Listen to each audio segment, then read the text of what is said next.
Next देखिए, reaction of body to infection. हमारा शरीर इन्फेक्शन के प्रति किस प्रकार से प्रतिक्रिया देता है। The infected tissue offer the infected tissue after serves as an innocent bystander and immunopathological results. कोई भी इन्फेक्शन जब हमारे शरीर में जाता है तो सबसे पहले हमारे शरीर की इम्यूनिटी एक्टिवेट होती है। This can occur in acute and chronic infection. Acute और क्रॉनिक इन्फेक्शन में सबसे पहले हमारी बॉडी उससे लड़ने की कोशिश करती है। Over stimulation of cytokine production and complement activation by the endotoxin. देखो, जैसे ही हमारे शरीर में इन्फेक्शन जाता है तो हमारी बॉडी के अंदर साइटोकाइंस हैं, हमारी बॉडी का कॉम्प्लीमेंट सिस्टम है, हमारे एंडोटॉक्सिन है, वो एक्टिवेट होना शुरू हो जाते हैं।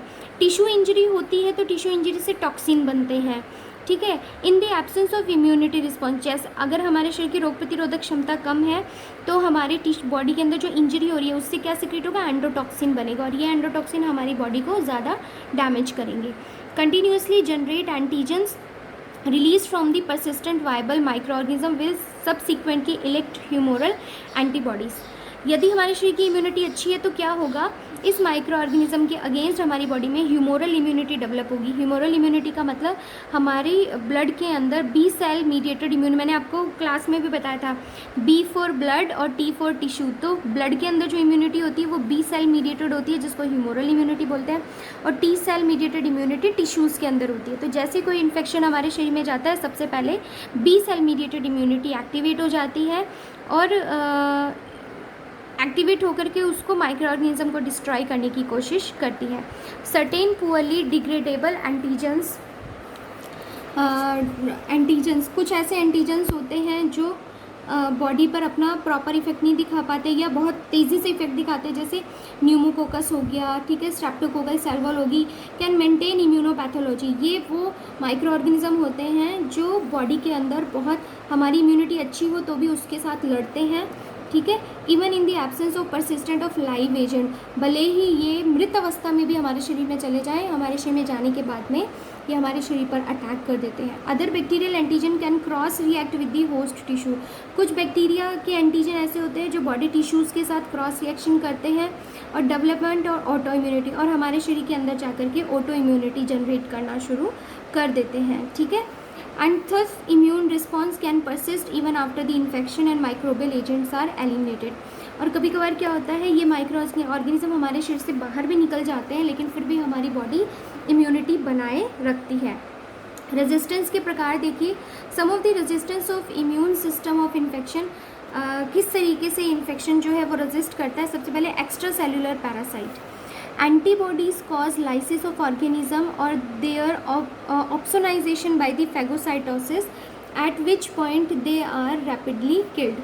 देखिए, रेजिस्टेंस का मतलब प्रतिरोधक क्षमता।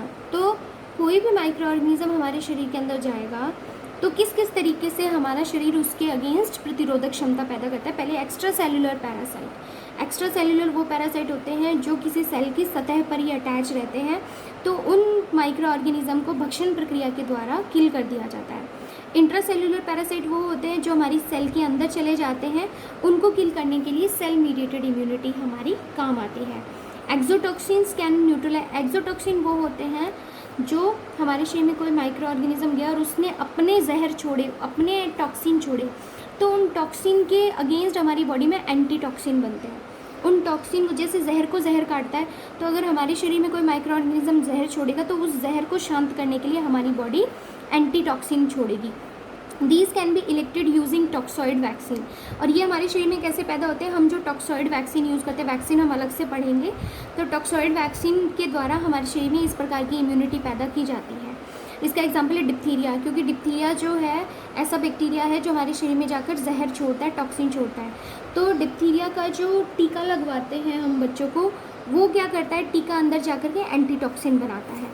Certain organism produce immunoglobulin. कुछ ऑर्गेनिज्म ऐसे होते हैं जो हमारे शरीर के अंदर जाकर के इम्यूनोग्लोबुलिन ए पैदा करने में हेल्प करते हैं, जैसे haemophilus influenza, streptococcus pneumoniae, neisseria gonorrhoeae, neisseria meningitis. ये वो माइक्रो ऑर्गेनिज्म है जो जैसे ही हमारे शरीर में जाएंगे हमारे शरीर के में इम्यूनोग्लोबुलिन ए बनाना शुरू कर देंगे। तो इस तरीके से कोई भी माइक्रो ऑर्गेनिज्म जब हमारे शरीर में जाता है तो हमारे शरीर उसके अगेंस्ट लड़ने की कोशिश करता है। नेक्स्ट देखिए यूनिवर्सल प्रिकॉशंस और लेबोरेटरी सेफ्टी। कौन कौन से यूनिवर्सल?